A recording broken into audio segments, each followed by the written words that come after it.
It was a chilly evening in New York City, the kind of evening when the streets glowed with neon lights and strangers hurried past each other without making eye contact. Ethan Miller walked alone, his phone buzzing with constant notifications, but his heart carried a silence louder than the city noise. For 3 years, he had been close friends with Clara Bennett, a fearless journalist who chased stories across the world. She was bold, free-spirited, and always carried her camera like a soldier carried a weapon. Ethan, on the other hand, was quiet and cautious, a software engineer who loved order and predictability.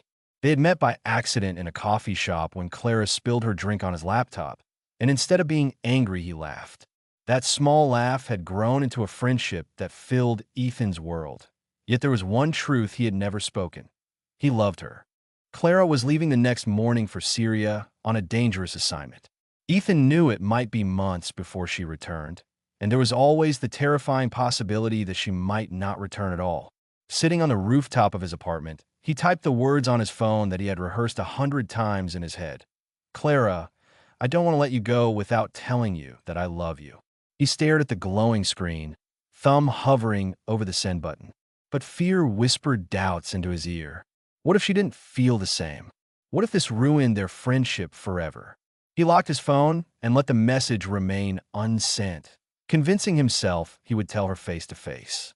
The next morning, he rushed to the airport, weaving through the endless crowd until he spotted her near the security gate.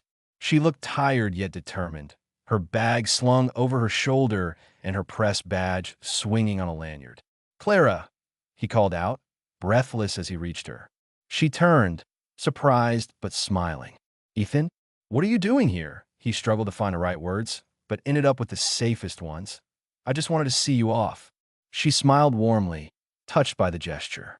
"That's sweet of you. You didn't have to." His heart pounded, desperate to speak the truth, yet his lips betrayed him. All he managed was, "Take care of yourself out there." Clara nodded and said softly, "I always do. And thanks for being a good friend." The word friend stung more than he expected, but before he could say anything more, the officer waved her forward.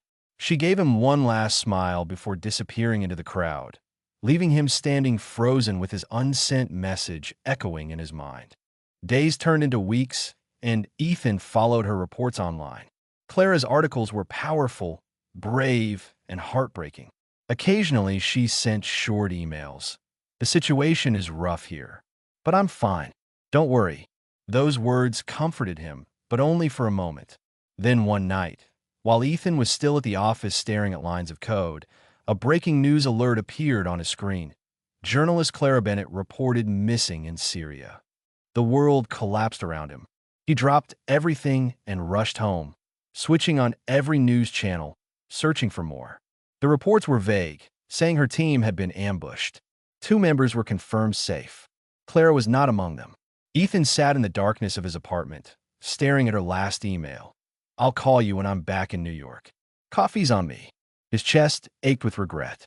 He opened the unsent message on his phone again, tears blurring his eyes, whispering to himself, "If only I had told her." Weeks dragged by with no updates. Negotiations were ongoing, but hope seemed to shrink with each passing day. Ethan began writing long messages he never sent, letters filled with memories of their laughter in coffee shops, the way her hair caught the light, the fire in her voice when she spoke about truth. His phone was filled with confessions she might never read. Then one cold November morning, the phone rang with an unknown number. His heart pounded as he answered. For a moment, silence. Then a weak but familiar voice whispered, "Ethan, it's me." He nearly dropped the phone. "Clara? Oh my God, Clara!" She laughed softly, her voice trembling but alive. "I'm safe now. They released me. I'm in Turkey. I'll be home soon." Relief poured through him like a flood. "I thought I lost you," he said, barely able to breathe. "You almost did," she replied. "But I kept thinking about home, about the people waiting for me." She promised to call again after resting. 3 days later, Ethan stood at JFK Airport once more, this time filled with hope and fear mixed together. Passengers streamed out from arrivals, families reunited with tears and laughter. And then he saw her, Clara, thinner, paler but alive. Without hesitation, he ran forward. She dropped her bag as he wrapped her in a hug, so tight it seemed he would never let go. "You're here," he whispered, his voice breaking. "I told you I'd come back," she said, tears glistening in her eyes. Ethan pulled out his phone, opened the unsent message, and showed it to her. She read it slowly, her eyes widening before softening into tears. "You waited this long to tell me?" she asked, half laughing, half crying. "I was scared," Ethan admitted, voice trembling. "But losing you, even for a moment, showed me what really matters." Clara cupped his face gently, her hand trembling. "You idiot," she whispered, smiling through her tears. "I've been waiting for you to say this for years." The world around them was loud, filled with rushing travelers and announcements over speakers. Yet in that moment time stood still. Ethan finally spoke the truth his heart had carried for years, not through a text message, but face to face. And as Clara held him close, he knew the message was finally sent, not on a screen, but in the unshakable bond between them. The rain poured heavily over London that evening, washing the streets in silver reflections. Amelia Reed stood under the awning of a small bookstore, clutching her notebook close to her chest. She had been a writer for as long as she could remember, but lately her words had abandoned her. The publishing house had given her a deadline, and her editor's calls grew sharper each day. Yet no matter how many nights she sat staring at the blank page, nothing came. The only thing that gave her peace was the bookstore, hidden between a cafe and a tailor's shop, a place most people passed without noticing.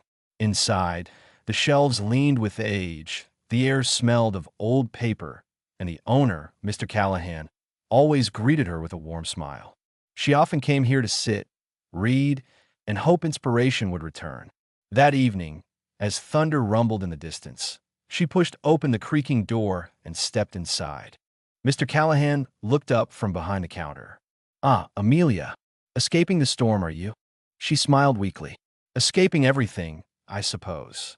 He chuckled and pointed toward the back corner. "A new shipment came in today. Perhaps one of those books will speak to you." Amelia wandered past the shelves, running her fingers across the spines. Then she noticed a book lying slightly apart from the others. Its cover was deep blue, with no title, no author, nothing at all.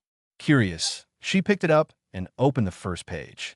To her shock, the words inside were not printed, but handwritten, and not just any handwriting. It was hers. Her breath caught. The sentences on the page matched lines from her old journals, thoughts she had written years ago.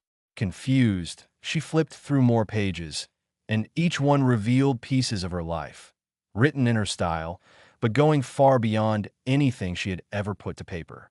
It was as if the book knew her better than she knew herself. "Mr. Callahan," she called, her voice trembling. "Where did this come from?" He looked over, frowning. "Strange. That wasn't part of the order. Perhaps it was left behind." Amelia sank into a chair, reading furiously. The book seemed endless, unfolding not only her past, but also her present.